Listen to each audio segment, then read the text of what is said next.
Thank you ever so much. Good morning, good afternoon, good evening, everyone. Welcome to the training session today on the International GCSE Economics, getting ready to teach. And we're looking at Module 2 today. And you can see from our agenda, what's the aim, what the Pearson want to get across today. Well, this Module 2, is hoping to give you an understanding of how the content is assessed by reviewing the assessment objectives and mark schemes. The module today, the training today, is to practice applying the mark scheme using exemplar student work as well as an understanding of how marks were determined. So that's our plan for today. So again, as you know, just to echo what Antoinette said a moment ago, welcome to Pearson. And Pearson is the world's leading learning company with a mission to help people make progress in their lives through learning. Because Pearson believes that learning opens up opportunities, it creates a fulfilling career and helps individuals achieve a better life for themselves. In terms of qualifications, Pearson qualifications and assessment help to educate millions of people worldwide. The very fact that we're all here today from different parts of the world is testament to that. In terms of support, Pearson will provide you with innovative textbooks, curriculum materials, multimedia learning tools, IT platforms, and professional development. And the whole point of this is to create an impact, because at the core of everything Pearson does is the burning desire to make a measurable impact on improving people's lives through learning. And just to confirm for those that were not aware of this, Pearson Edexcel is part of Pearson, and within the UK is the largest awarding body. So this morning we're going, it's morning in the UK where I'm speaking from, but wherever you are, the purpose is to understand the assessment today. Now, the first thing when we're looking at the assessment model, we're looking here at how we assess candidates, and you've got the choice of a linear or a modular exam. But for colleagues who was with us yesterday, who was at the session yesterday, I really do need to stress again, the questions on the linear or the new modular are, very, very similar style questions. Again, there is no tiering, there's no foundation paper or higher paper. As we say, as centres, which was covered yesterday, as centres, you will be able to have the discussion to select a linear route, the traditional linear route, or take the modular route, whichever you feel as an institution best suits the needs of your students. Practical skills will still be assessed on the paper, and there will be an additional content on paper too. So we've already hinted there about the two different types of assessments. And Pearson is the only example to offer this distinct separation of modular or linear route for students taking IGCSE qualifications. But again, I want to stress to colleagues who are here today and to reinforce from yesterday, if you as an institution are happy with the linear approach, please, there is no pressure, no expectation for you to move to the modular route.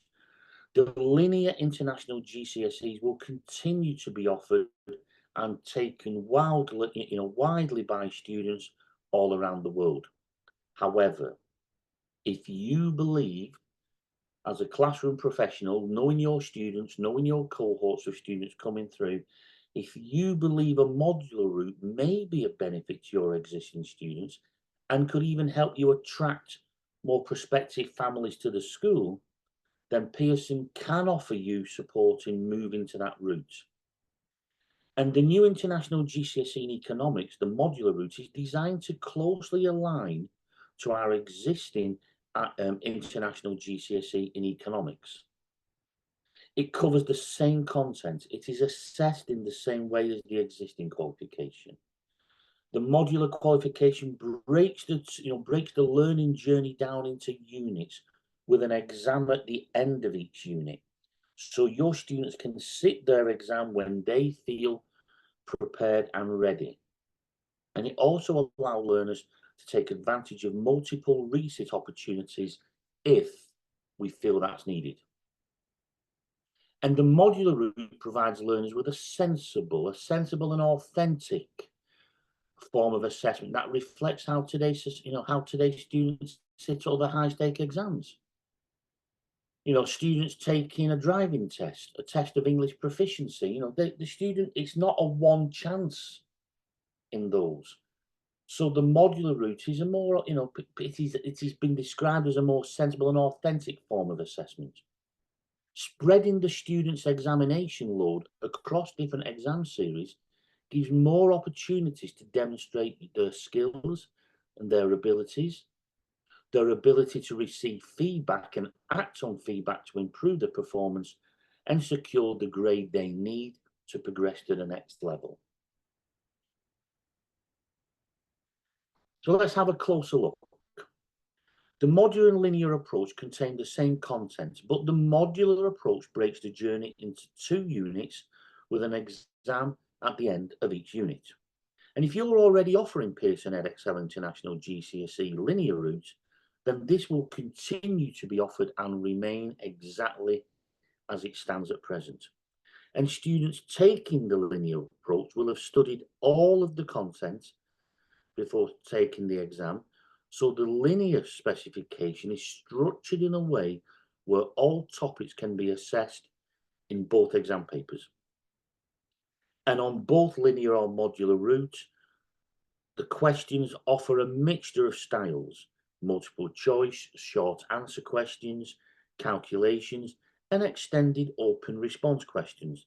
And again, in response to what people have contacted Pearson about, a calculator may be used in the examination.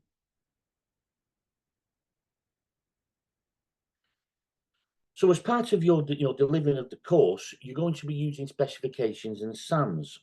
Now, again, for those who are relatively new to the course or relatively new to the teaching profession, just a gentle reminder what these are.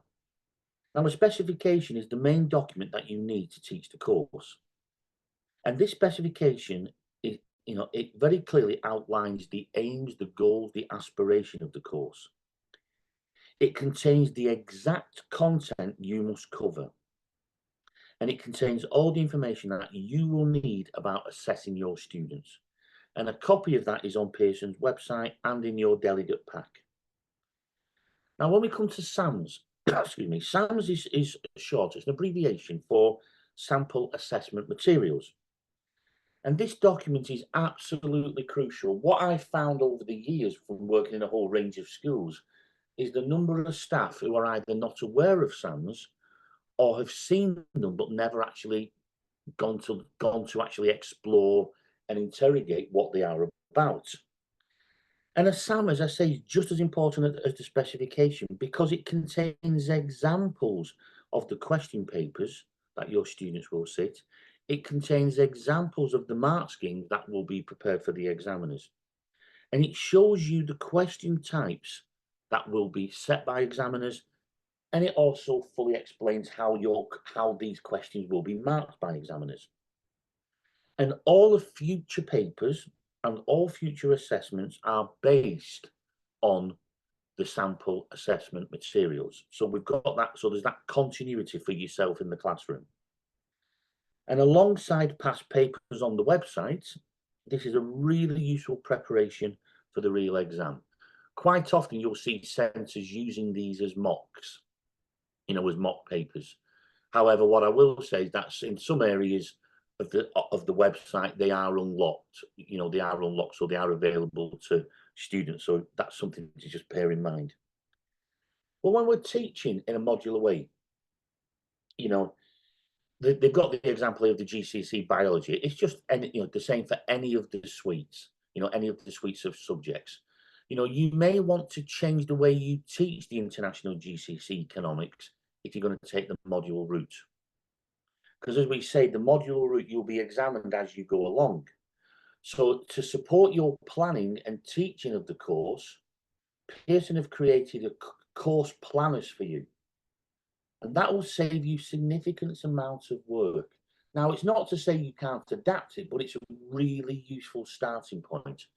And you'll notice on the PowerPoint there with the first bullet point, these course planners are there but they also include editable schemes of work and your Getting Started guide.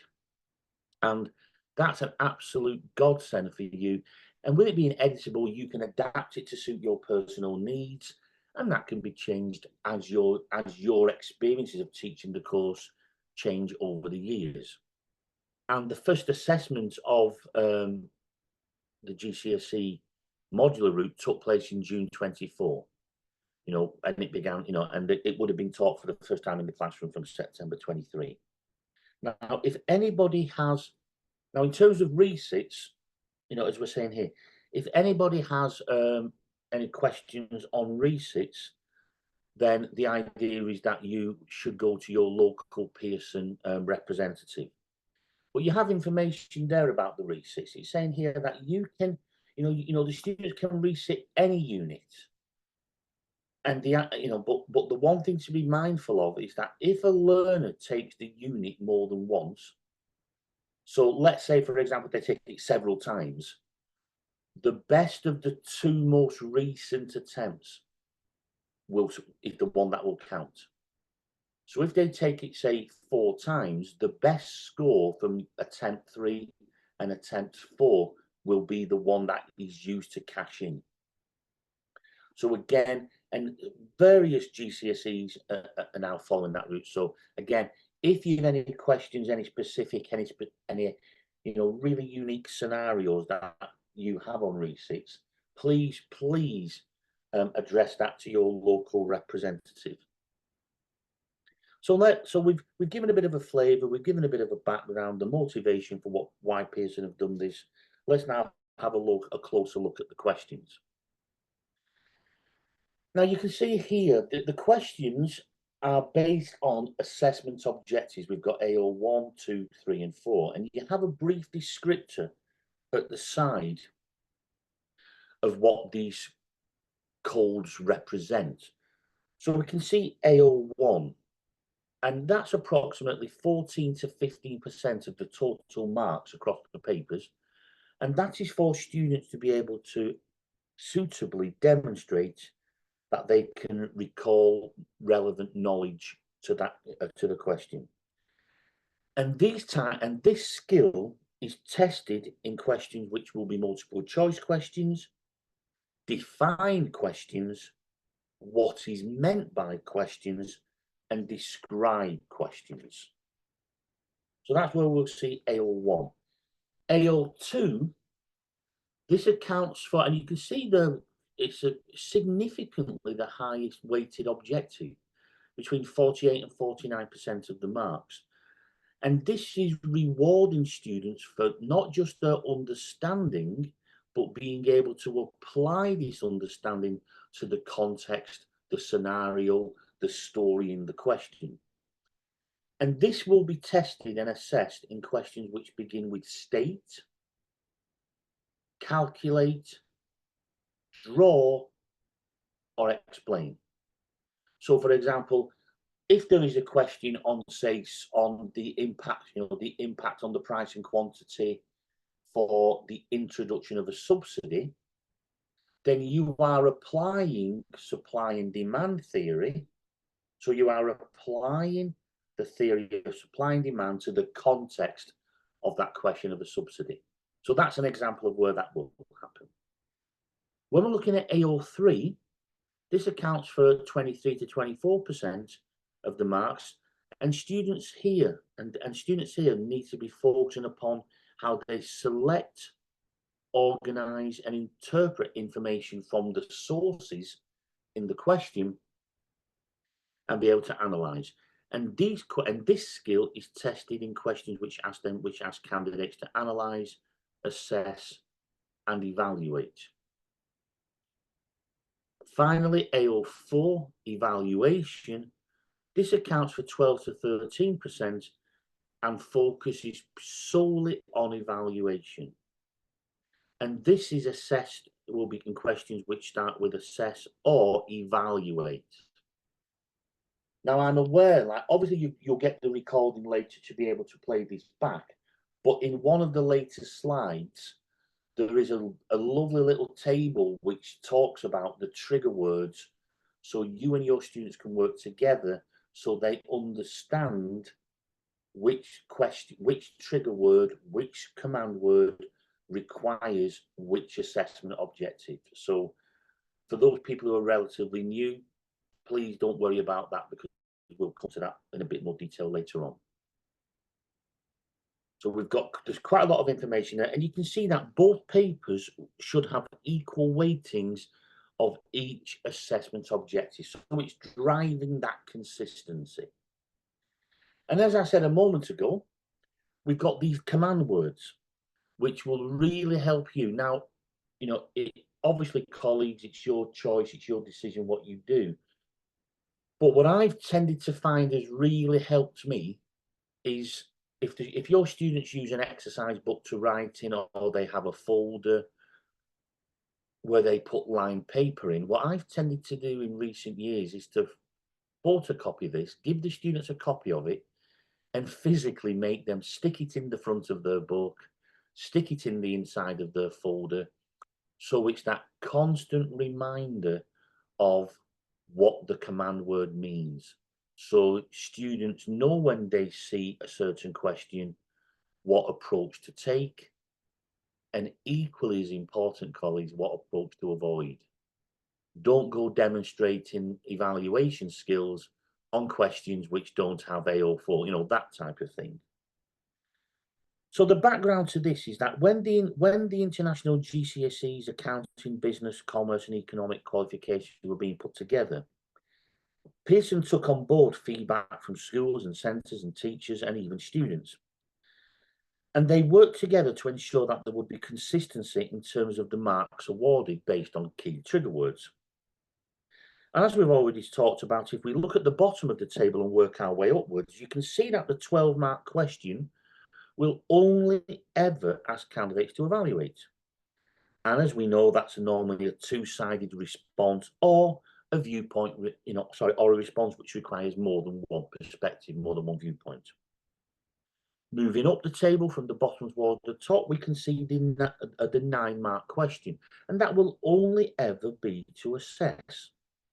And in these scenarios, the candidate will need to weigh up the factor and compare them in an economic context.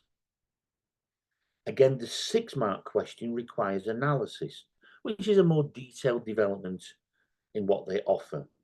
The 3-mark question requires an explanation, which essentially means the candidate needs to make a relevant point and then offer linked development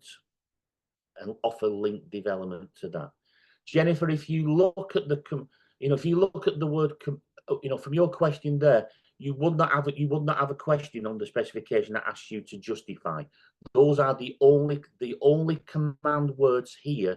You may have seen it on previous papers, on previous specifications, but it does not appear on this one.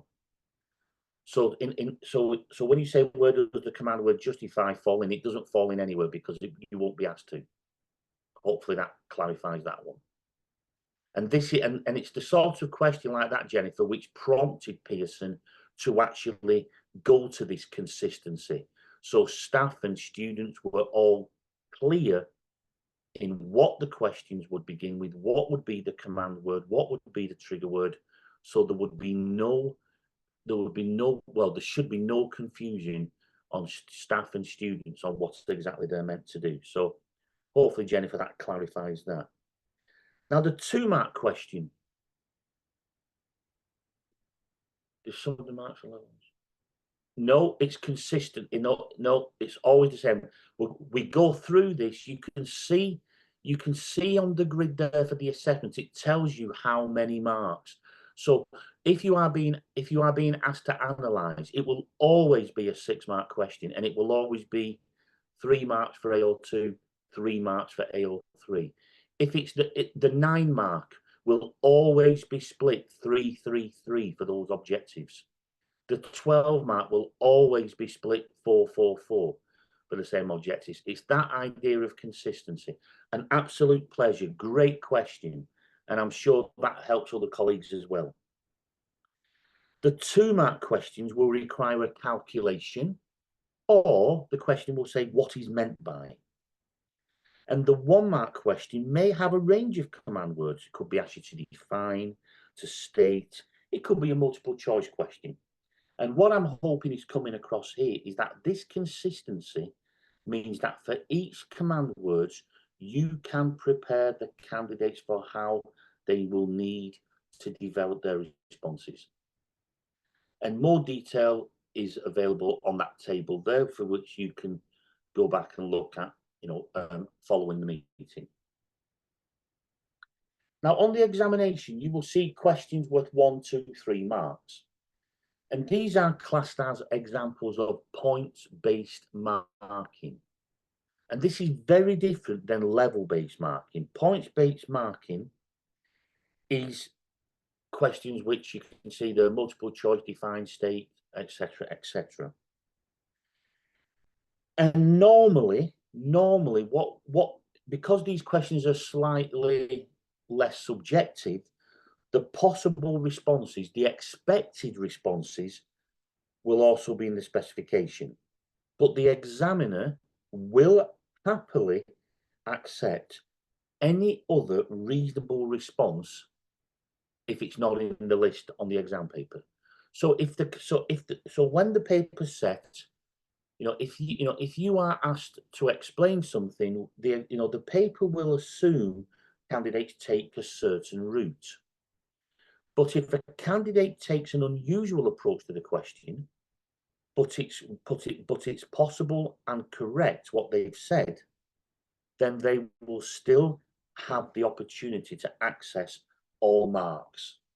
So just because something isn't on the mark scheme, it does not mean the students cannot get credit for what they've done. So what we're going to look at next, we're going to look at each type of these questions. And to do this, we're going to look at the June 2019 paper 1. We will see the question, the mark scheme, and the responses when used have been taken from the examiner's report. And all these documents can be found in the exam materials section of the website and in the documents download that you have, I believe. And all of the information you will need will be on the slides, but there are other examples of each type of question. There are other example responses and the comments of the senior examiner and examination tips. This can be all found in the examiner's reports, which are free to access on the website. On the other hand, we have level-based responses. Now, I need to stress before the questions come through, it is not points-based marking. You don't get a point for saying something. It's not like, we have to approach this differently. And these questions are assessed using a level descriptor. Rather than simply stating, I've said this, I've defined it, they get a mark, that's a points mark question.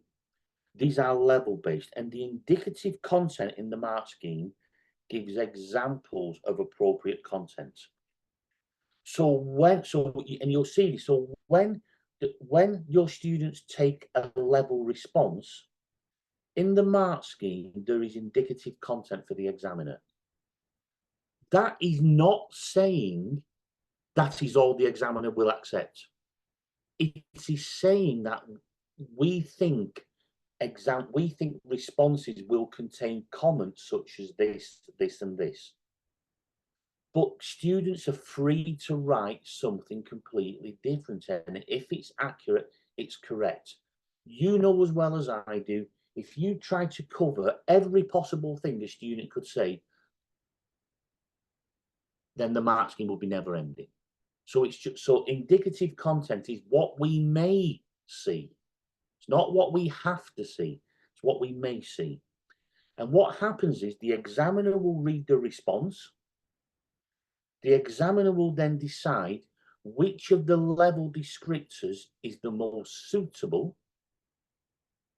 Then they decide, so if they decide it's level 2, they then will decide, well, whereabout in level 2 should I put it?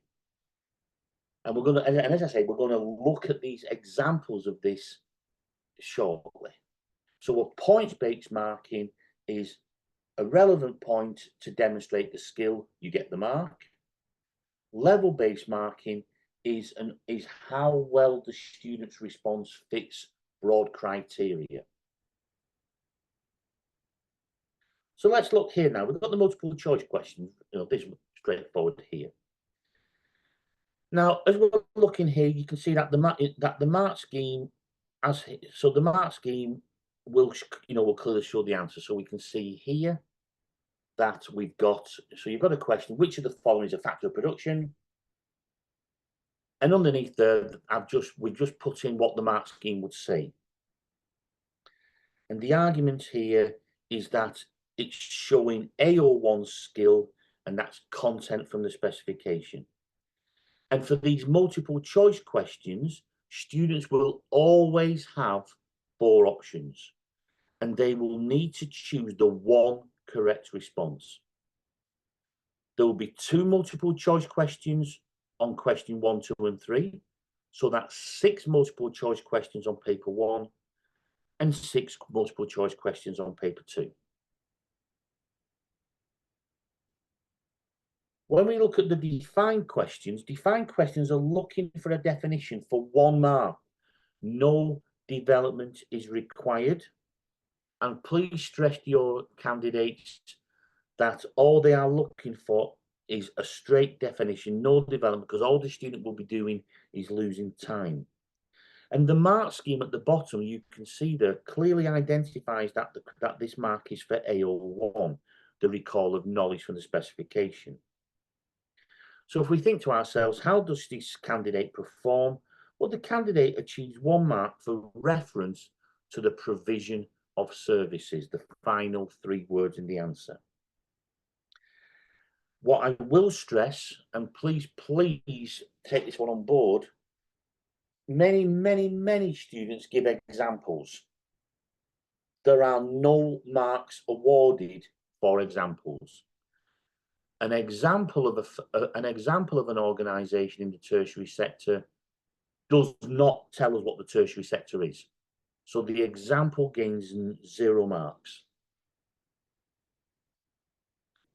On the state questions, now the state questions are looking for a response no longer than a sentence.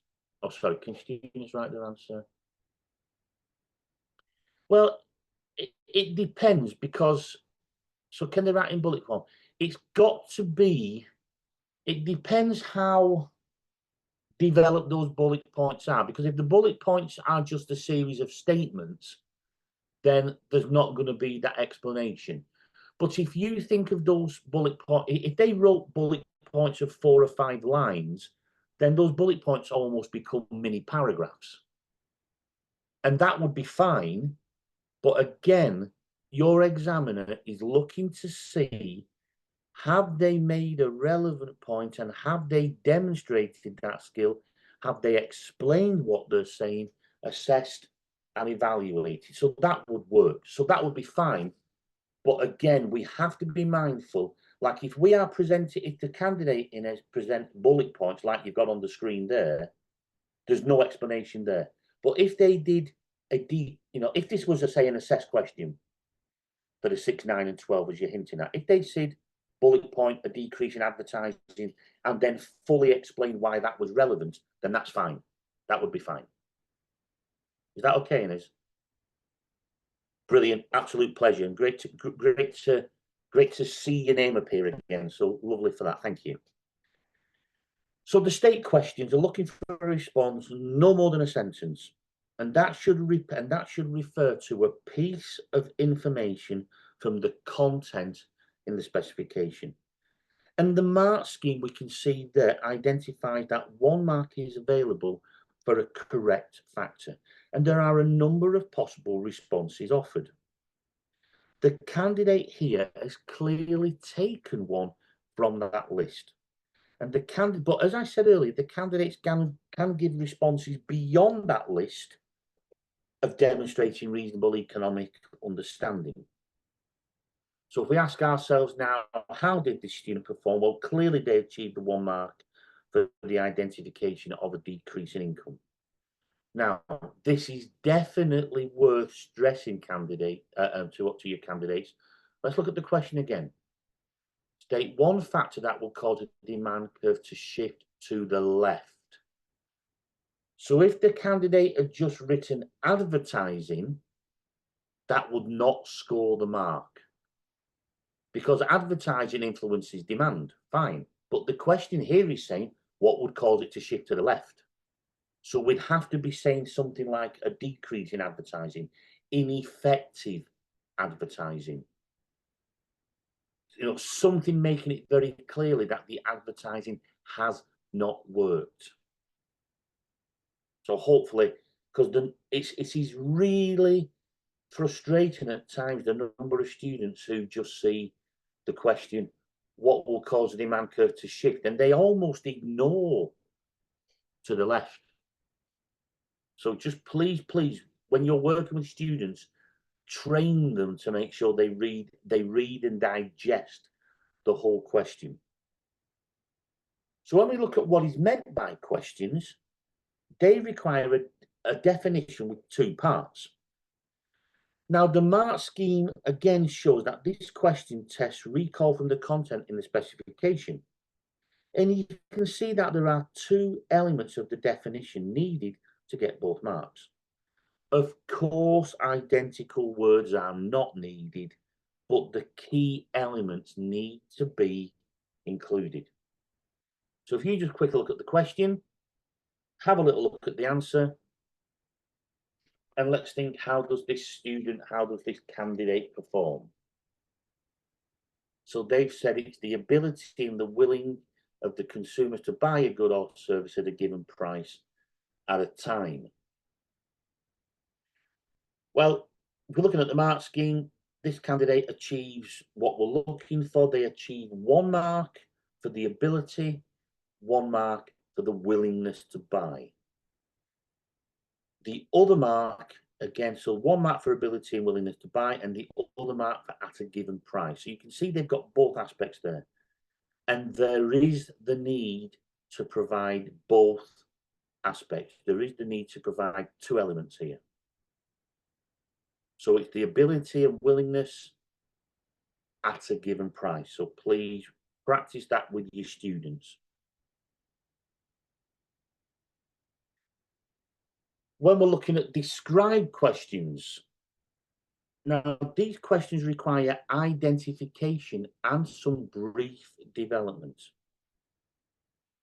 So you've got some text there about people living in Dhaka, and it says it's got a large number of auto rickshaws competing for fares apart from price.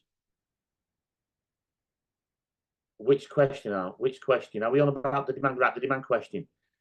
If they, so again, just to reiterate, as I said, if they just said advertising, then that's wrong. It's a decrease in advertising. The question is not asking. The question was not asking what affects demand. It's asking what will shift the demand curve to the left.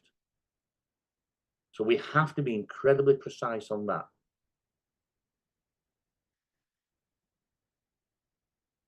Is that okay? Brilliant. An absolute pleasure.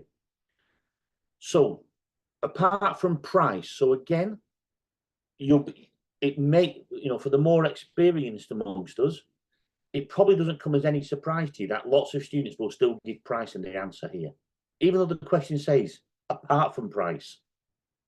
So apart from price, describe 1 advantage for passengers of this competition. So the mark scheme again shows that this question is recalling content from the specification. You can see that there are 2 elements needed for the definition to get both marks. Again, identical words are not needed, but the key elements must be included. So how does this candidate perform? Well, the auto rickshaw drivers may provide the customers with a better quality of service and improving the conditions of the rickshaws to hold their competitive edge in the market. They may also adapt to using shortcuts and alternative routes. Will this candidate achieve one mark for the advantage? Better quality service on line 2 going into line 3. Then they get the development mark by saying that this would give them a competitive edge. Well, we're looking for competitive advantage, but as we said, we don't need identical words. Competitive edge, we know what that means. So this candidate scores a very comfortable 2 marks for that.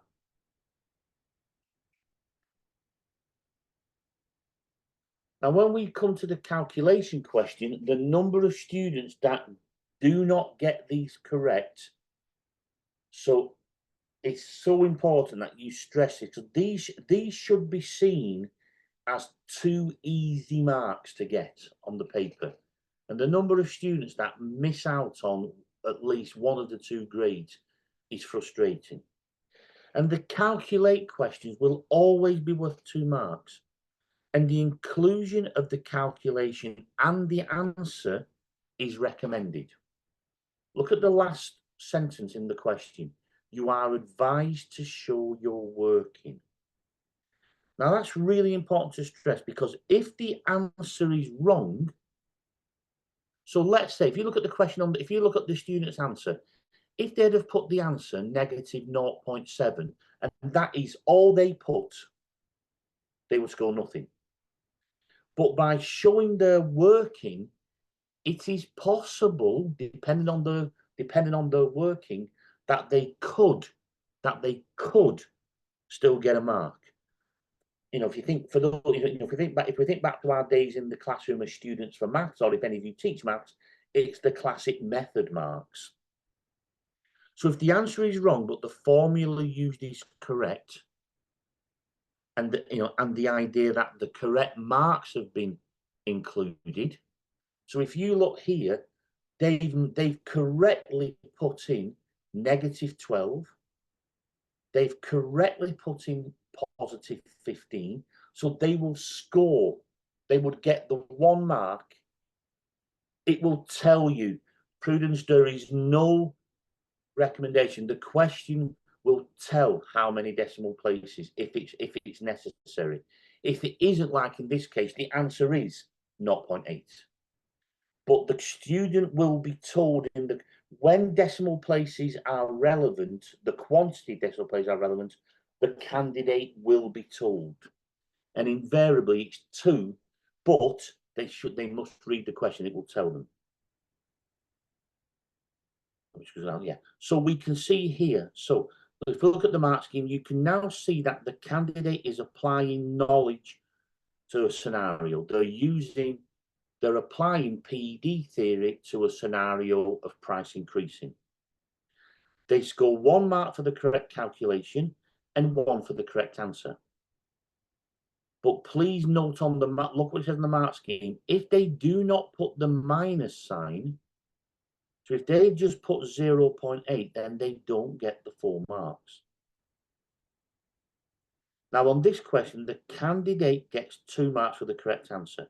Now in this case, if the candidate had put nothing down, but put negative 0.8, they would still get the 2 marks. They would still get the 2 marks if they get the correct answer. End of story. But we do advise to show the working, because in case they don't get the correct answer, there is still the possibility that another mark may be retrieved. If all they write is the answer and it's wrong, then there's nothing the examiner can do to help that student. So again, please, even though it says you are advised to show your working, I would tell your students, show your working. And please, decide what you feel is appropriate. What I always tell my students, anytime you type anything into your calculator, that needs to be written on your exam paper. I just use that as a standard response for students. Whatever you put into your calculator, or whatever calculation you're doing in your head, you write it on the paper. So if there is any error, we are maximizing the chance that the student could get a method mark. Now, in terms of draw questions, These will always be worth 3 marks, and the candidates are required to draw a diagram. And this will have 2 or 3 separate awardable elements. Now, if we're looking on the mark scheme, you can see it says AL2. And that again shows it is testing the student's ability to apply theory, apply information to a context. And the mark scheme makes it clear where each mark is awarded. And the mark scheme will also include an indicative diagram so you can see what the students are expected to draw.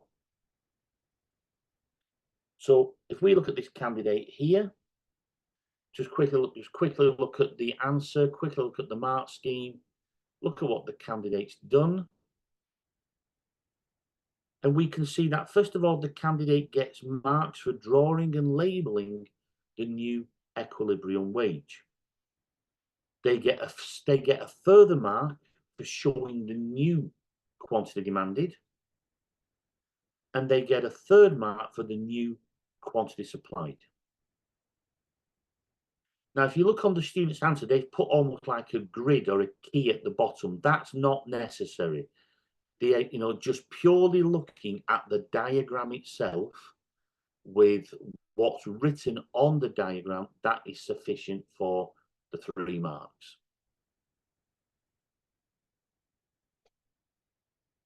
Again, and these are really good questions to use as starters at sometimes in class, starters, or if you have the class on, say, a Friday afternoon, something like that. A few questions like this at the end, it's just reinforcing, and I tend to call them low stakes questions. But again, it keeps the students focused on the ball and making sure that they do not lose 3 easy marks in the exam.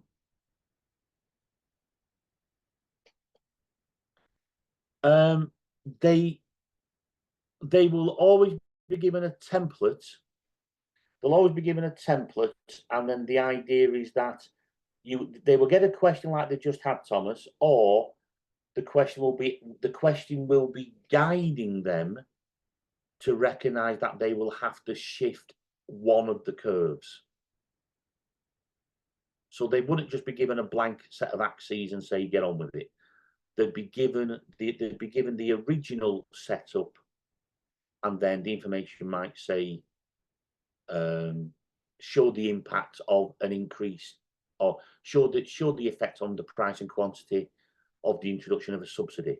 So that's testing the student to recognize the subsidy will shift the supply curve to the right, etc.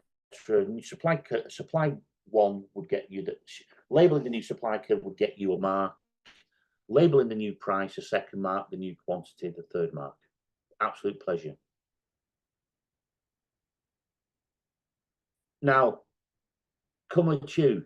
What did I say a few moments ago? What did I say?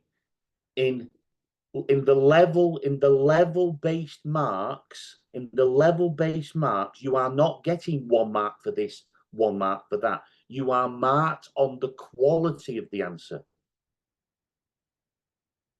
You are not, you do not get a point for saying something on a level-based answer. The examiner reads the full response and then decides the quality of the knowledge, the quality of the assessment, the quality of the evaluation. It's really important we focus on that bit, because I stressed that earlier on. I stressed it on several occasions. You do not get a point. You say 1 mark for define. Fantastic. It would be 1 mark on a points question. On a level-based, you do not get points-based marking. So it's really important that we focus on that. And again, you'll notice, Kumachu, that we haven't come to those questions yet. So we're going through these smaller questions. So let's just keep the question. And when we get to that question, if you're still unsure, ask at that point. Otherwise, we're jumping all around the different questions when we are going through 1 mark, 2 mark, 3 mark. So just keeping it nice and tight this way. So when we have explained questions, they will always be worth 3 marks. And the candidates are required to provide a statement of fact and then develop it with 2 expansion points. And the answer should always be placed in the context of the question. Or as I always tell students, in the context of the story, because some of my students don't understand what we mean by context. So I say, what's the story? The story is about concert tickets. So the mark scheme here identifies this as an AO2 question, as knowledge needs to be placed in the context of the question. The application needs to be in the context of the question. Each way to get a mark. So there's 1 mark for the reason, 1 mark for the development of that reason, and 1 mark for the context. You can see here indicative content is provided so you can see where the examiner is guided to give the credit. Now again, if we look at it here, let's have a look at what the candidate puts. So concert tickets to see the most popular music artist can sell for very high prices. So that's our statement, that's the context. Explain 1 reason why the demand for these tickets might be price inelastic. So the candidate says, because regardless of the price, there will always be dedicated fans of these artists who will want to see him. Also because they are his fans, his music is unique. So there are very little, if any, substitutes.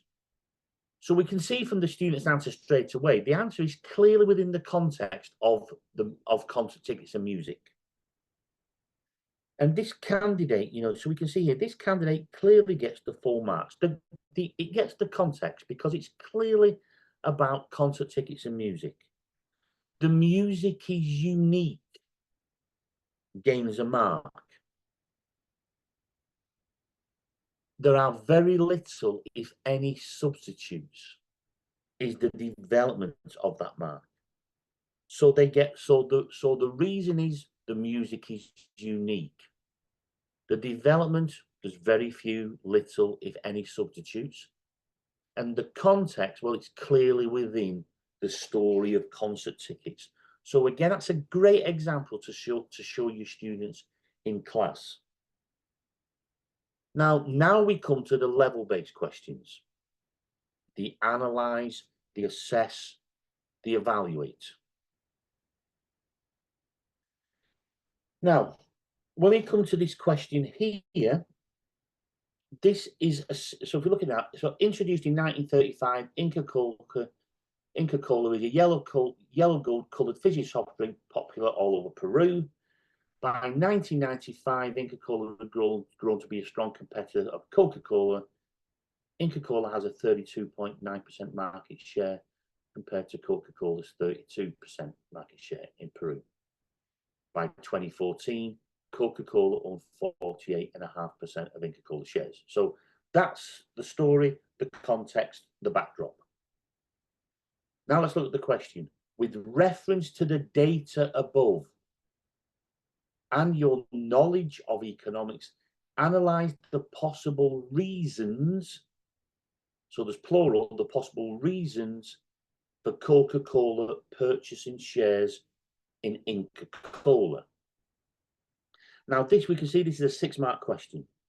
They do not require a 2-sided response. The examiner will not reward a 2-sided response because a 2-sided response is demonstrating assessment objective for evaluation, which is not in this question. So it won't impress the examiner. It doesn't show, look how this student can demonstrate both skills. All it's doing is costing the student time. So they must not give a 2-sided response. What they must do is to give detailed development analysis of the reasons that they offer. So let's have a look at the next page. We talked about indicative content. The examiner will have this. this is not what they have to, this is not the only comments they can accept. These are examples of what we might see.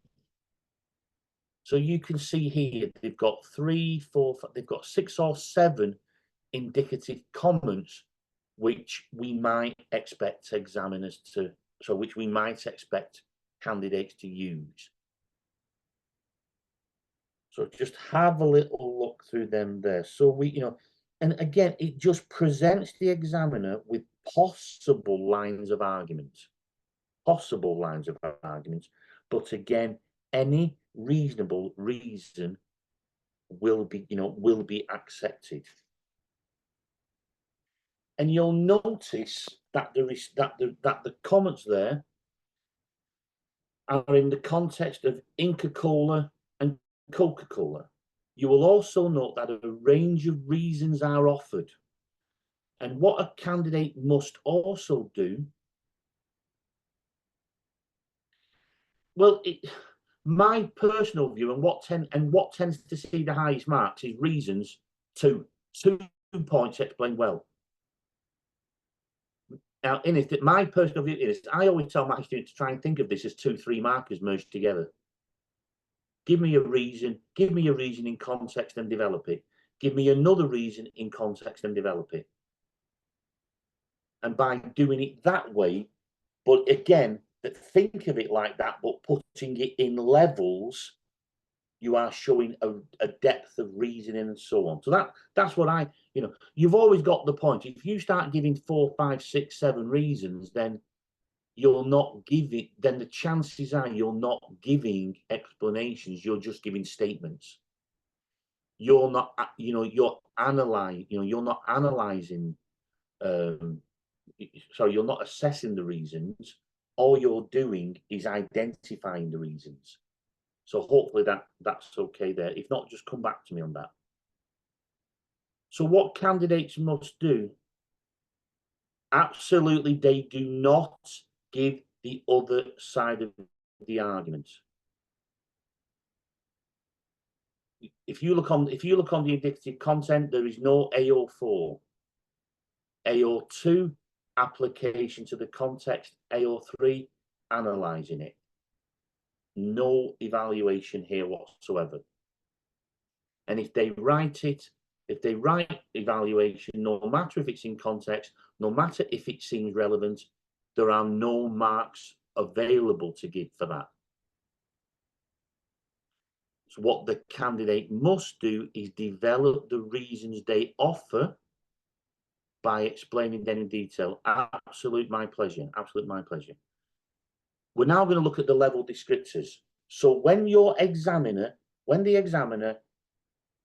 opens the mark scheme, this question, this is what they see, and these are the levels. And what happens is the examiner then decides, so back to Kumachu's earlier point, there isn't a mark for this. We are saying, so if we are looking at knowledge, do they demonstrate basic knowledge? Is it partial knowledge? Is it clear knowledge?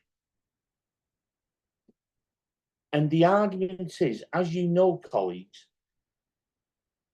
some answers which are desperately poor will be obvious.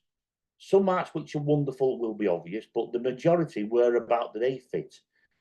And the argument is that there will be many occasions where no answer perfectly fits into a level. No answer perfectly fits into a level. So the examiner exercises professional judgment on which level, 1, 2, or 3, is the most appropriate overall fit. That's what they're looking at here. Lizra, that's just the same question as Inez asked. It's basically there is not a limit to how many they should put, but there is a minimum. It must be 2. So all I will say is that students can score full 6 marks from 2 reasons. That's not saying they will score 6 marks, because they've got to fulfill level 3 criteria here. Is that okay, Liz? The idea that, you know, they've got to put 2 and they can score 6 marks from 2. The candidate can offer 2 reasons, and if they demonstrate clear knowledge, now, yeah, this is, Deborah, this is the point I'm saying. If you look at the level descriptor on the screen, if they offer 2 reasons and they fit the 2 bullet points for level 3, then they can score 6 marks. The question says reason, so by definition it's plural, it's more than 1. And because it's more than 1, 2 is sufficient if they are fully explained within the context. Look, you know, so if the candidate demonstrates clear knowledge and understanding, they develop the points. They're applying the terms, the theory, the context. If there's a calculation, they might have included one. There may not be. The answer of the 2, if they did do 2 well, if they are presenting that information, they are selecting appropriate reasons. Thomas, we've got examples to go through. Every single one. This is why, Thomas, it's a great question. But you can only get, you know, if you know, to give a specific example, you've got to develop a little change of reasoning. So for my argument is, if I'm reading the student's answer and they say, for example, why did the sales of a product fall, whatever, you might say, well, there was a fall in, you know, there was a reduction in advertising, so sales fell. You need the candidate to say something like, because the advertising was ineffective, consumers did not, the product did not appeal to the consumer. So therefore the consumer did not choose to buy the product, so demand fell. It's those step-by-step approach, making sure there's no missing gaps for the for that information. If it's talking about, let's say if it was a question talking about a new business wanting to, let's say you've got a new business opening a sandwich shop in a village. You're not going to turn around and say, well, they could choose to advertise on national TV their sandwiches, because you're going to turn around and say it's a brand new business in a small village. They clearly are not going to have the finances to do that. So it's making it clear what is reasonable for the specific story, for the specific context. What I really would advise colleagues to do is to go onto the website. You have and in the examiner's reports, they have 2 or 3 examples for each question on the paper. So Thomas, if you look at all the previous past papers, you could look at all, you know, you could get examples of 6-mark questions, specific 6-mark questions, and in the examiner's report, it will show you this got 6, this got 4, because what was missing from this 4, Thomas, why it didn't get a 6. And that is provided for that specific, because when you're saying the specific example, the examiner's reports on the websites give you an example of a strong, middle, not so good answer for each of the 6 markers. Is that okay, Thomas? Because then it gives you something very concrete for for that specific question. Thank you, Liz. That's really kind. Thank you. Just checking that Thomas is okay with that.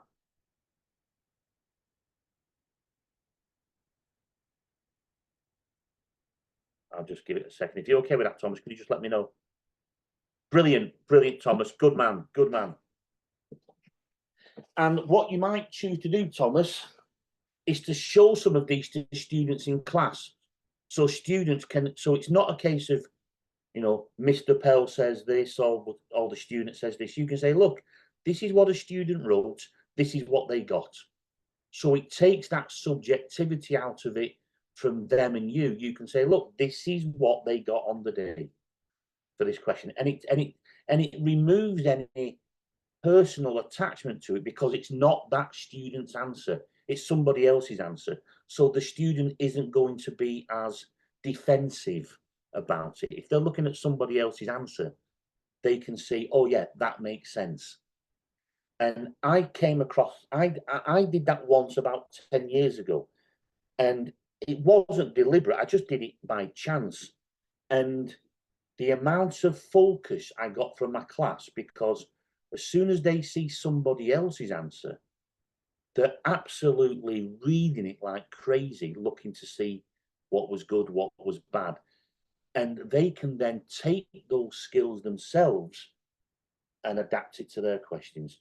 And it's a really high impact way for students to see what is needed. So just to bear that one in mind.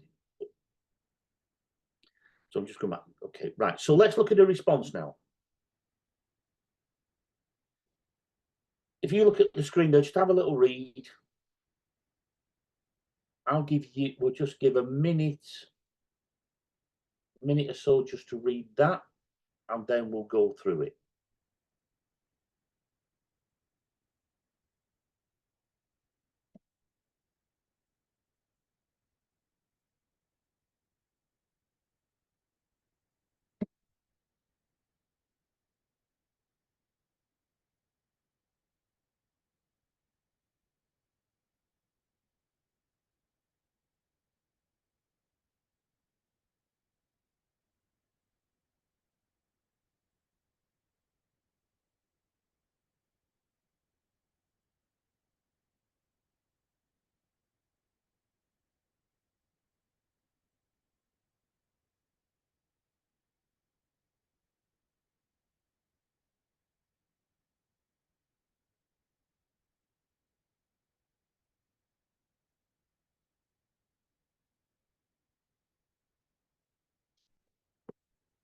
Okay, so we've got some scores coming through.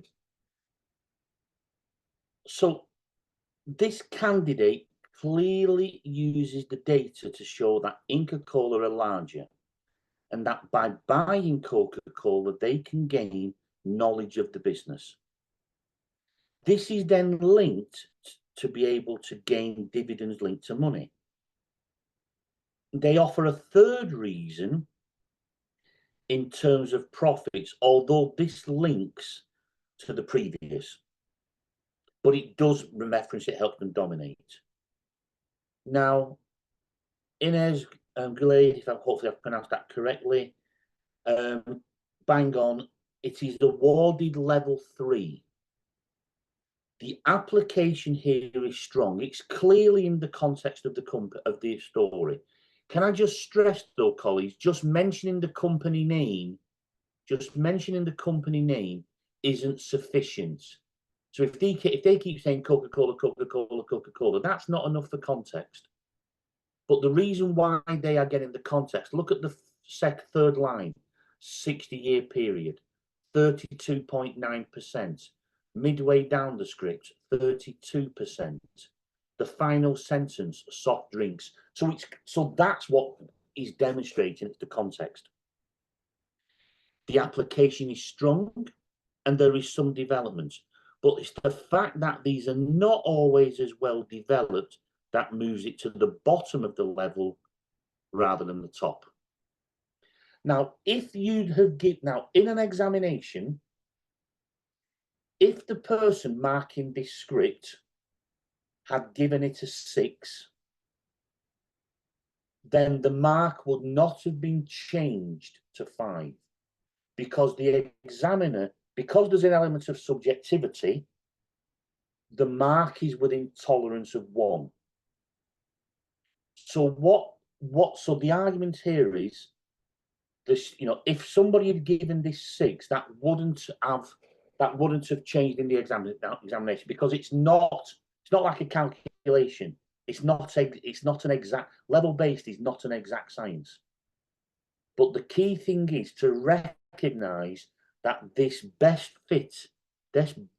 fitted best, that's the right term, the level 3 descriptors. So some good stuff there.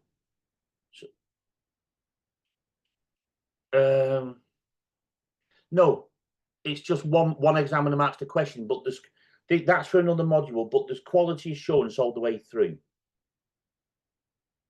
There's, so one examiner marks the question and it's all randomized. So that makes it fair, and team leaders, principal examiners at all stages of the marking process look at quality assurance to make sure students get the grade that they get the score, then ultimately the grade that is fair and appropriate. Now let's look at the assess questions.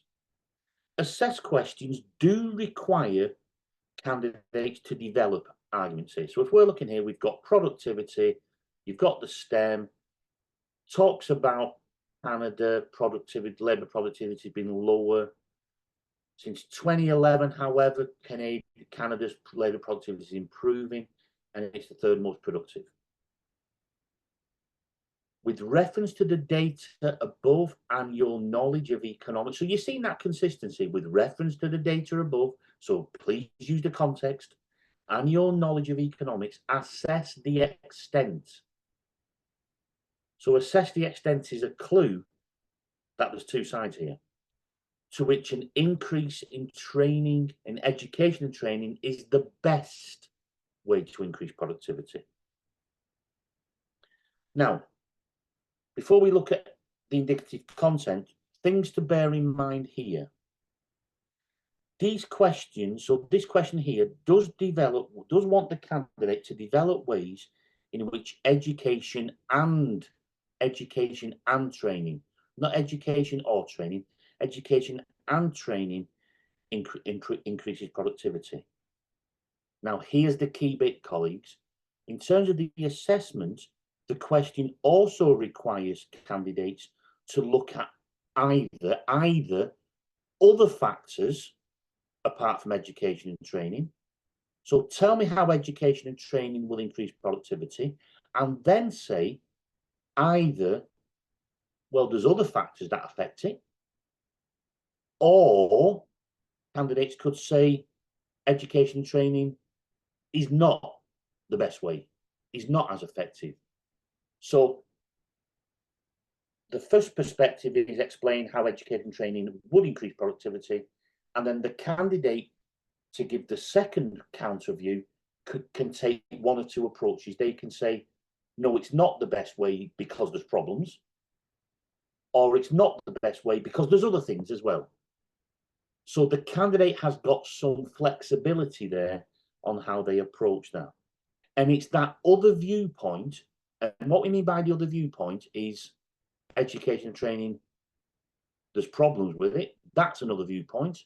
Or the other viewpoint could be, well, there's actually other factors. And it's that allows them to get the evaluation, the AO4 marks.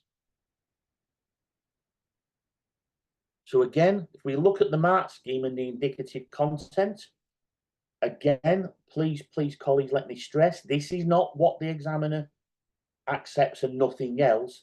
This is guidance to what we might see. So when I sit down and I'm marking the scripts, this is a guidance.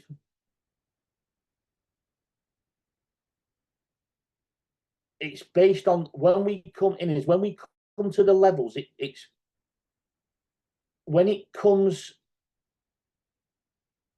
to the level, have they given balance? Let me go through the level descriptors first.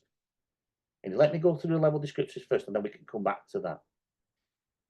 So when I'm marking the scripts, whenever marking the scripts, I have got this in front of me here. This is giving me a guidance of what I might see the student say.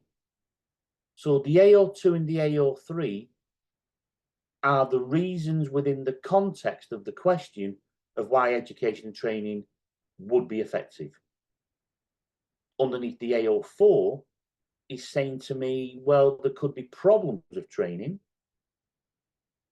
or it also includes, but there's other things. So it's giving me that guidance of what I might see, but a student could put something completely different in, but so long as it is possible and relevant and in the context of education, training and productivity, and in the context of Canada, they can still score the marks. Now, Ines, hopefully this next bit will address what you asked. Now, when we come to look at the mark scheme, if we look at level 2, sorry, if we look at level 2 in the bottom bullet point, we are looking here. So they offer more than one viewpoint, but the argument may lack balance. So what we're saying here is they may write, I don't want to say number of lines, but they might write a fully explained reason why education training is great, but then give me a sentence to say, but there's a problem. That wouldn't be classed as balance. In terms of reasons, you would ordinarily be expecting, you tend to expect 2 for each side, but again, making it really clear in it, and I know you're not asking me to, but I won't be pinned down by saying, oh, you need to say 2, you need to say 3, you need to say 1. The argument is, if a candidate can theoretically give one good reason why education training is the best in context, and one good reason why it may not be the best, and that can still get them the 9 marks. It's the depth of the question, it's the depth of the explanation. So again, when I'm reading the answer, am I seeing the reason? Is it being explained why education and training would work in the context of Canada? And if the answer is yes, great, they've explained that to me. Now, when I look at the counterpoint, even if they only offer one counter argument, so long as they fully explain that, they can still score the full 9 marks. I won't dispute it will be harder. It will be harder to do it with that. So from my personal perspective in the classroom, I try and get the students to give a couple of points and for one, and maybe one fully for the other, and then in their judgment, in the overall what they are offering as to sum it all up, then that will reflect on what they've said. So the argument would be, they might put two reasons for one counter argument and a conclusion.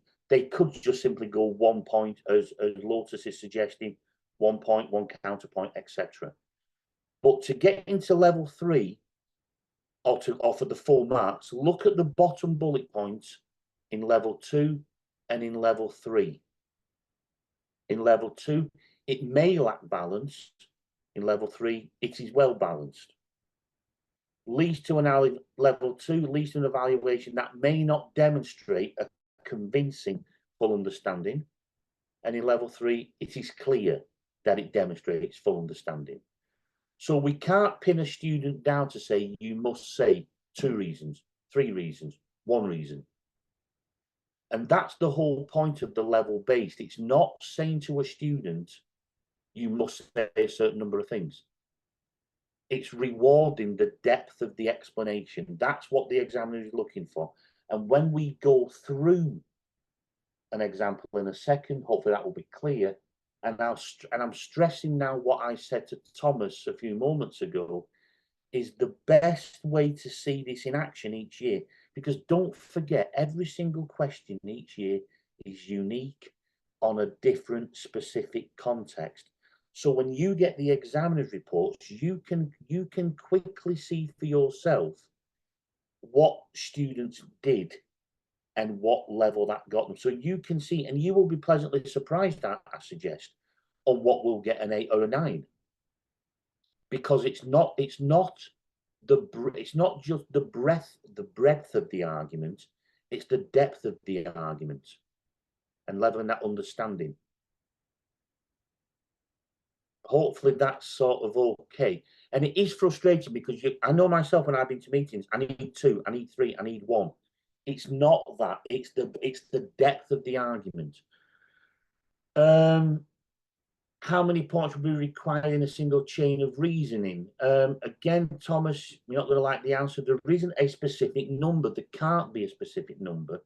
But the argument, what the examiner does, she or he looks at the point the student makes, the point they identified, the point the point raised, the point identified, and then the ultimate impact at the end. Is there anything missing throughout? Is there anything in that chain of reasoning which has been asserted, i.e., it hasn't been explained? So if it's been fully explained, if the examiner believes the point has been followed through with an explanation of why it led to the impact it did, then that would be sufficient to demonstrate the full chain of reasoning. But again, Thomas, back to your question, it's not the number of points for the chain of reasoning, because then it goes to more than one viewpoint. If they give a really fantastic series, no, not at all, Thomas, I'm really grateful for this. Likewise to Lotus and to Inez. These are great questions, and it really keeps you thinking about your teaching yourself, from my perspective.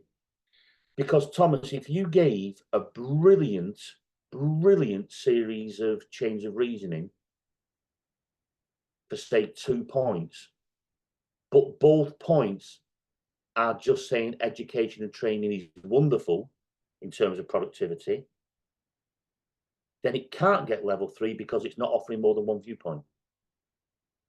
So do you see what I said earlier, Thomas, and Inez and Lotus as well, where it's a case of the examiner is quite often having to give a best fit. Where does it fit best? Is it best level 2? Is it best level 3? Brilliant, Inez. I do appreciate this. So if I'm the examiner, if I feel on balance, it's level 3. The first thing I do is in my head, I'm putting it in the middle, so it's going to be 8, and then I think to myself, am I likely to see a lot better than this in level 3? And if the answer is yes, then I might move it down to 7. If I think the answer is no, I'm not going to see much better than this, and obviously there's subjectivity involved here, then I might move it to 9, or I might just decide I'm probably going to see some better, some worse, leave it at 8. Likewise, in level 2, I'd go in at 5 and move between 4 and 6 if necessary. And likewise, level 1, I'd go in at the middle and move up or down if necessary. Okay, good. So would you advise a paragraph to evaluate? There isn't a definitive way in which it needs to be done. I've seen students get full marks for evaluate completely at the end.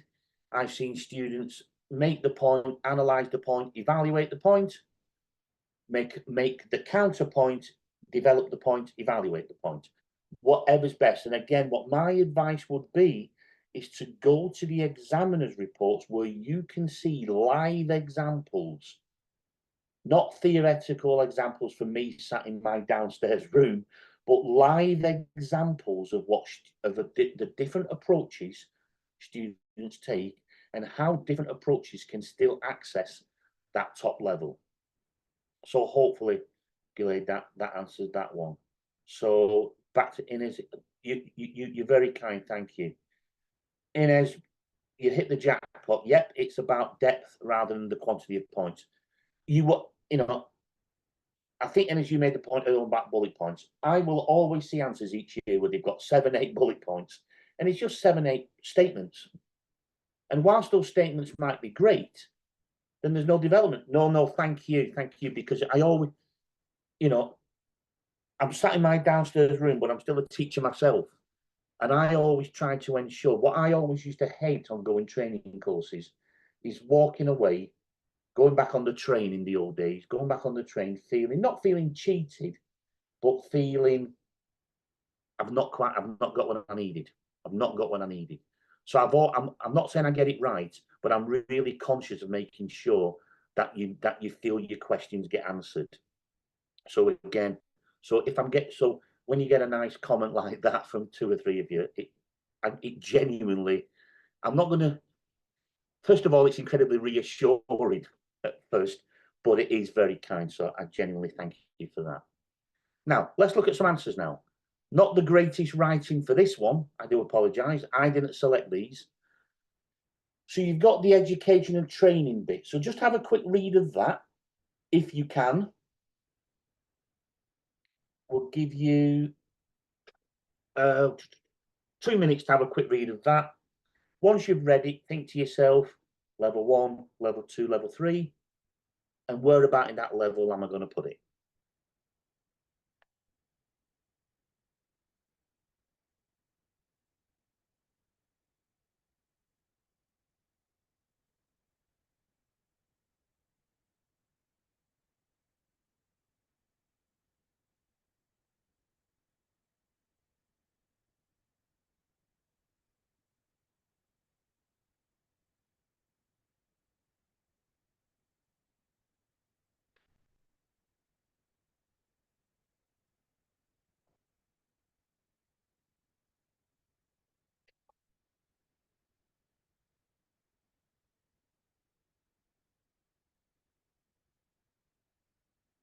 Clear on the screen, you can see it's in your 2019 resource pack, page 28, 29. That may help.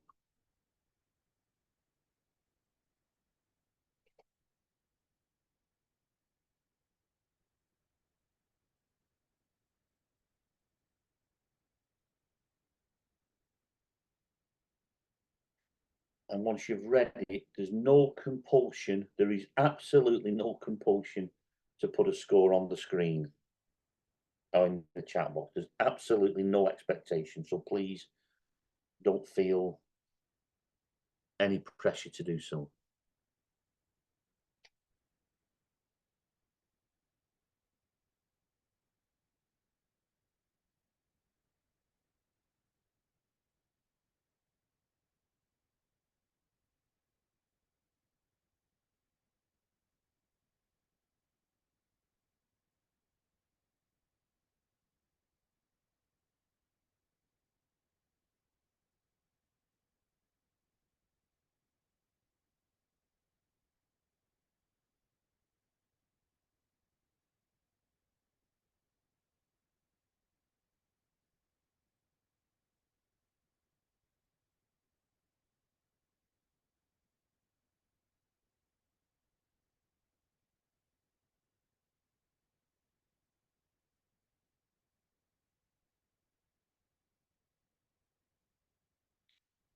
Okay. So let's have a little look through it now. Now, this candidate performs well. This response performs well. Hopefully you agree, and this is what the chief examiner concluded. The answer is well applied using the information provided, and it is focusing in on training and education. It also offers a two-sided response. For example, it considers how training will have less of an impact, and it refers to issues with time lags for education. Now, the examiner that marked this question decided that the answer lacked the depth of balance to be able to achieve the full 9 marks, but it was awarded 8 out of 9. So this was this was deemed as a strong level 3 answer. If somebody had given it 9 marks, it wouldn't have been changed. If you'd have given it 9, that wouldn't have been an issue. The key point is at this stage is that you recognise that it's a level 3 answer. There's no requirement, colleagues, many students do, but there is actually no, if you don't give a conclusion or a judgment, then that is not, you are not penalised for that. But because what the marks are for is for the arguments and the counter arguments presented, but they must be developed and thorough. And it's coming back to that point of depth of argument. So hopefully, colleagues, we were in the right level there. And and this is a contrived situation. So if you're sat there thinking, I'd have given it 9, I'd have given it 7, that's fine, because you're sat on your own in isolation. You're not looking at other answers. And it's when you start to look at the other answers, you can then start to benchmark where they all are. So please don't sit and suffer in silence, as I have done many times over the years. Now let's look at evaluate. The final type of question is an evaluate question.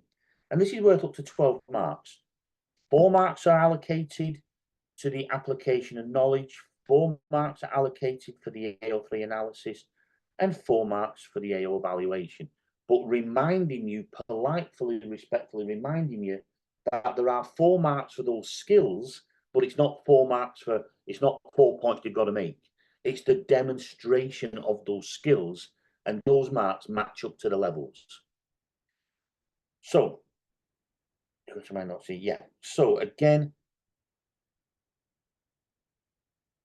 yeah, so let's just look through. So we've got the question with reference to the data above and your knowledge of economics. So again, it's that same starter again. Evaluate how firms might be influenced by competing in an oligopoly, such as supermarket in the Netherlands. Again, we have the indicative content. This is a guidance to your examiner. This is a guidance to you when you're going through it. This is what the person writing the paper expected people to put, but it wasn't an exhaustive list of what a candidate could put. So this is to help the examiner when she or he is marking the scripts, but it is not constraining the examiner. So if we look on there now, we can see that we've got the level descriptors, we've got AO2 and AO3, you've got the economic knowledge applied to the context, and under AO4, you've got the alternative viewpoint. Again, let's look at the descriptors. Now, as we see here, that's not, you can see we've got the 12 marks, and if you look at the first bullet point in each of the 3 levels, it's AO2. And if you look at the second bullet point in each one, it's AO3, and the third one AO4. And you can see as we go through the levels, so if you just look at, say, AO2, look at it in level 1, then level 2, then level 3. Isolated elements of knowledge may lack development. Level 2, partial selectivity, some accurate knowledge. Level 3, specific and accurate. Understanding by developing. So it's ramping up. It's ramping up it's ramping up the quality of the skill on each occasion.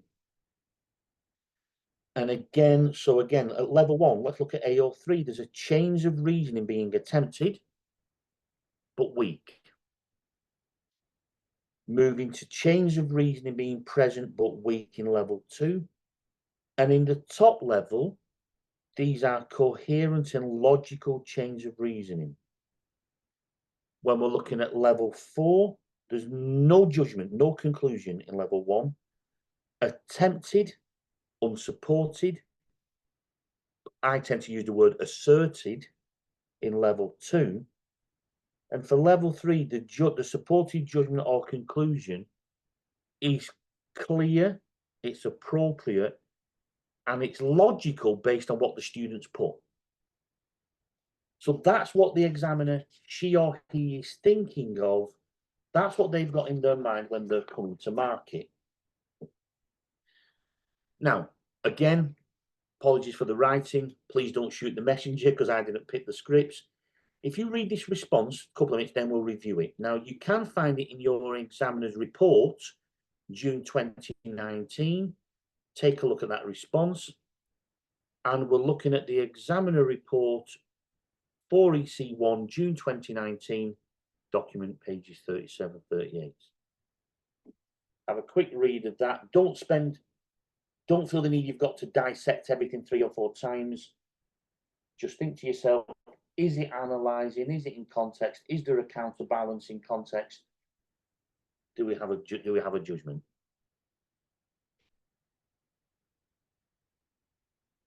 To write down the definition, completely their choice. There is no specific need to do that. The examiner is looking for demonstration of knowledge.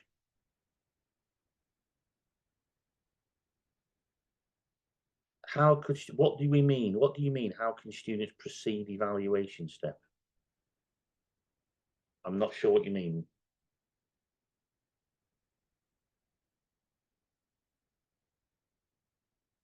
Justification. Well, the evaluation is if students are giving a counter argument, then then that is offering balance. It's the justification which means they are giving an overall conclusion.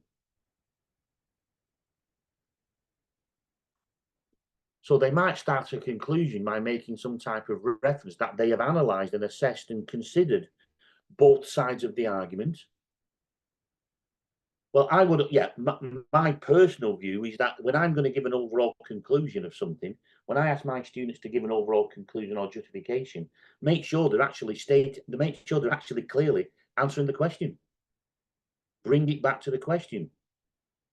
After weighing up both sides of the evidence, overall, you know, now policy suggestion, well, it depends what the question is, Mo. It depends what the question is. Again, we can't go down this rabbit hole of saying X, Y, Z. It would depend on what the specific question was. We have one here, but as I stressed again for the 6 and the 9, and now again for the 12, if we look in the examiner's reports for each of the sessions, and there are a few sessions a year it's on, if you look at the examiner's report for the 12 markers, you can see, based on live answers for real questions, not hypothetical questions, for real questions, we can see how students were able to access level 3, 12, level 3, 12, a level 2 mark, etc., etc. No, they don't. Well, look at the descriptors. If the descriptor does not say they have to put a diagram in, if they feel a diagram is going to help them analyze, then that's fine. But if that diagram is just taking space up, I tell my students, if you put a diagram in, you've got to label it, you've got to use it correctly. Otherwise, it's a picture, and take it to the art department. So they do not, unless the question says include a diagram, then they do not need to include a diagram. They can put one in, but it only gains credit if it helps them analyze what they are trying to say. Is that okay?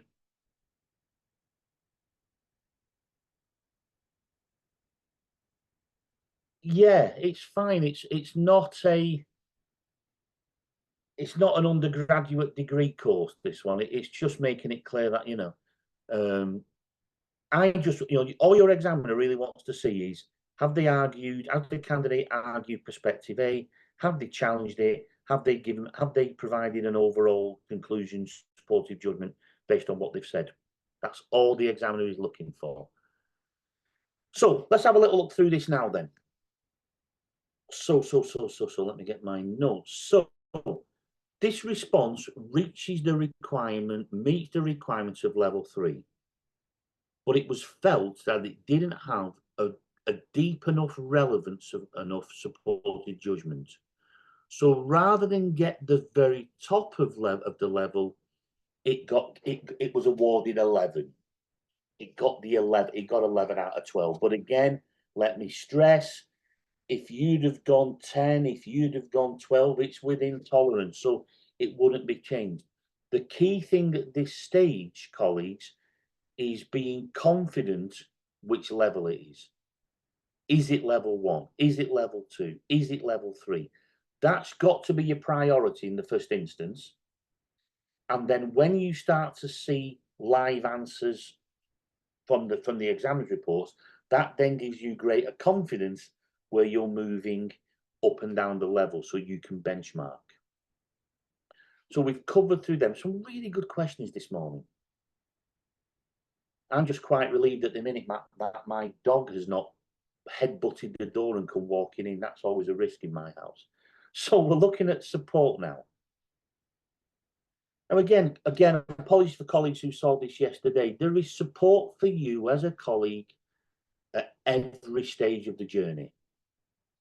You can see from your screen here, you have free resources. Prudence, students ask the main difference. My argument just tends to be, it's the requirement for it's making sure that the answer is in full depth and making sure you give a supportive conclusion. That's what I tended to. And don't be afraid, Prudence, of saying to the students, here are the mark schemes. Look at it. Look at the difference between a 9 and a 12. Look at the wordings of the descriptors to demonstrate to the students exactly what they're looking for. You will often get students asking that. So it's reassuring for me that yours are doing the same as mine. But when we're looking at the training here, you can see you've got support, free resources as the planning, the teaching, the learning. In the run-up for exams, you've got student advisor support, you've got your schemes of work, you've got the SAMs, the examiners reports. As I've been stressing this morning, in particular to Inez Gillade and Thomas, the existence of exemplar marked responses in the examiners reports, the past papers, exam wizards, and then you've got the results support after the exams. Now, when we look now, this is what we've been talking about, or I've been talking about hell of a lot this morning. Some of you may be saying too much. You've got a number of resources available on the website, and so you can see the web page here has a number of tabs, and I just want to zoom in. As you can see on the left, we've clicked on the right hand side, specification and sample assessment, and that's been blown up on the left hand side of your screen.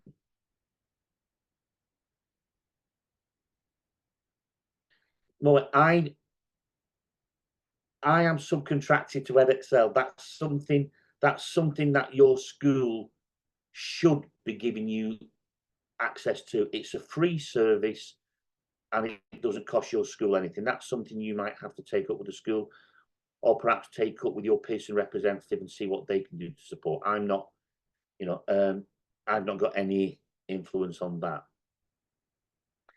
So we look to the left-hand side, you've got your course materials there. You've got the specification and the sample assessment documents there.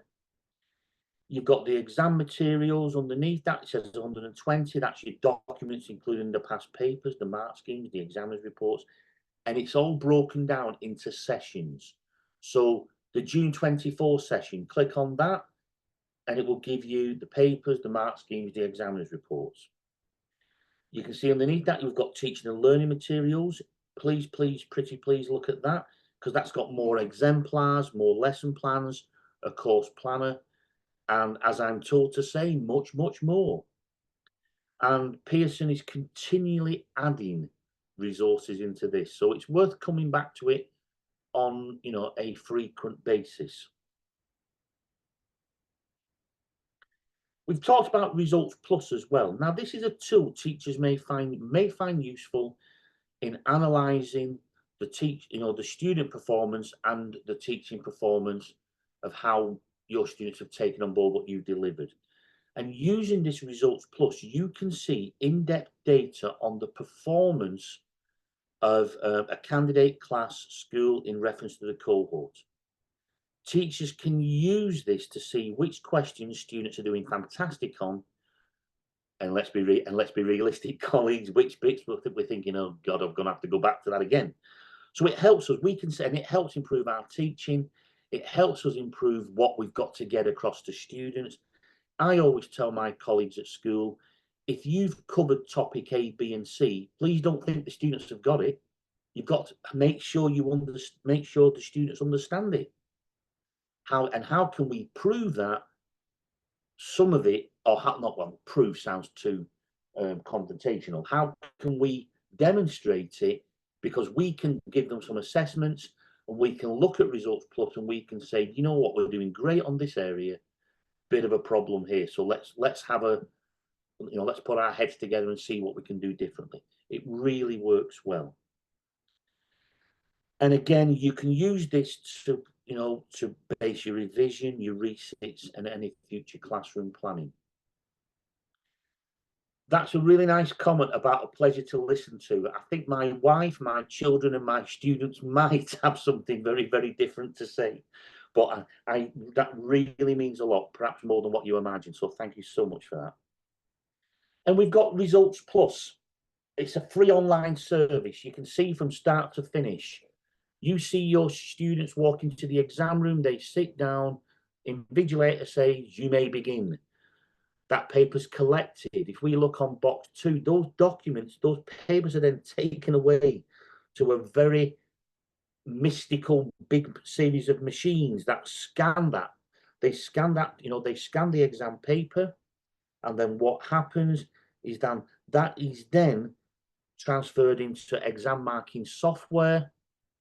And what happens on the back of that is you can see person 3 there. That person's the examiner. He is sat at his screen, a very lonely person at home, sat on his screen, and he's marking responses. He's marking them live. And then all that information is then collated, and it creates rich data, as you can see in box 4.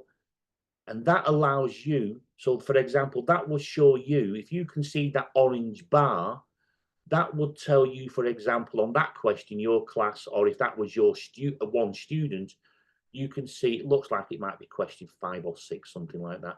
You could say question 5 or 6, whatever it was, they haven't done as well. Prue, thank you, thank you, thank you. Inez and Kumachu as well, it's really kind. And again, so you can see, so it's just so you've got a feel, because you often, you know, when I first started teaching too many years ago, I would come home from work the day after the examination, open up the front door, and there's parcels and parcels of scripts, and always the source of an argument at home, because my wife would be saying they're all in the way. But online as it is here, it's, you know, it's just much more easier. Now, in terms of Exam Wizard, who was it? Moe said, hopefully I pronounced that right, said they haven't got access to this. If any of you haven't got access to this, check at school.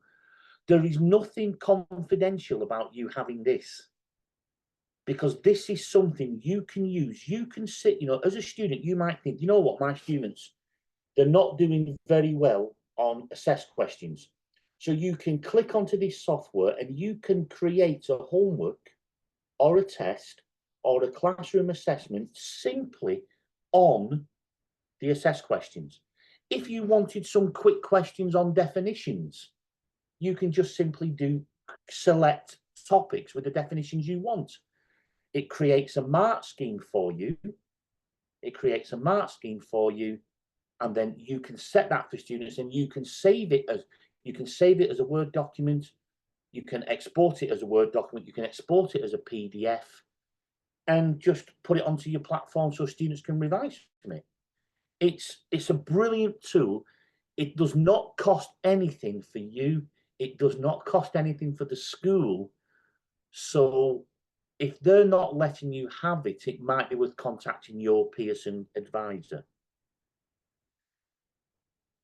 The Access to Scripts portal is another resource where you can look at students' responses after the examination, after they've been marked, after results day.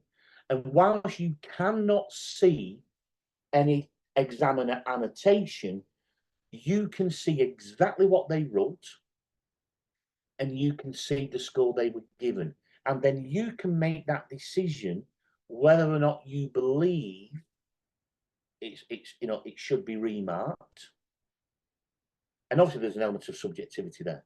But what you can also do is you can use it to, and obviously anonymize with the student's name redacted, it's a great classroom resource. I've used these in the past as a classroom resource.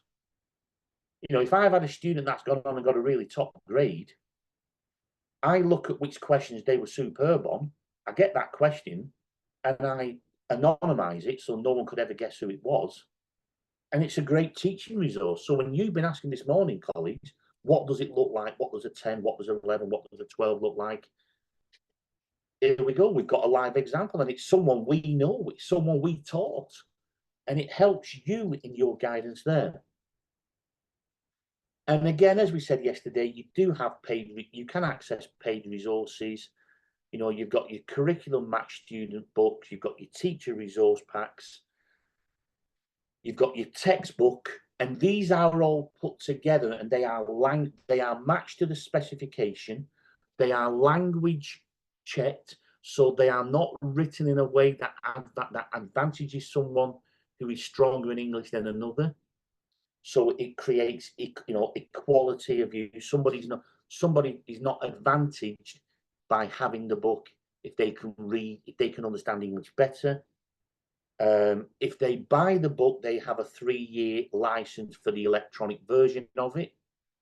So when they're sat in the car, they're sat on the bus, whatever, wow, they can read their economics again, but they've got access to it.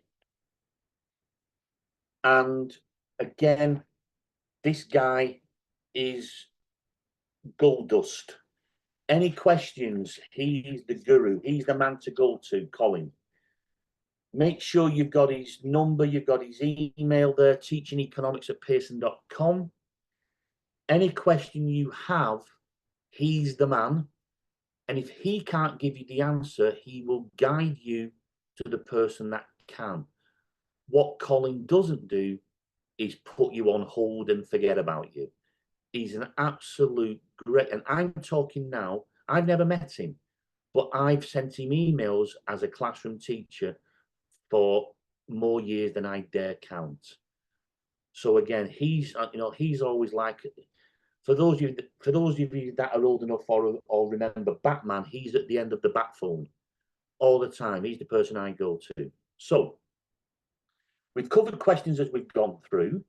In the older days, we would have a second person presenting who would answer the questions, but you've had to put up with me. So hopefully I've covered what you wanted.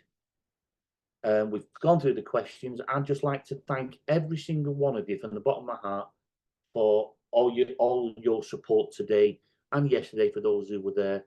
Some really great questions, and I hope the answers went some way to giving you what you wanted, and the presentation has made you feel more empowered to go away in what you're doing. So thank you ever so much. Look after yourself, stay safe, take care, and I'll hand you back now to the host. Thank you very much.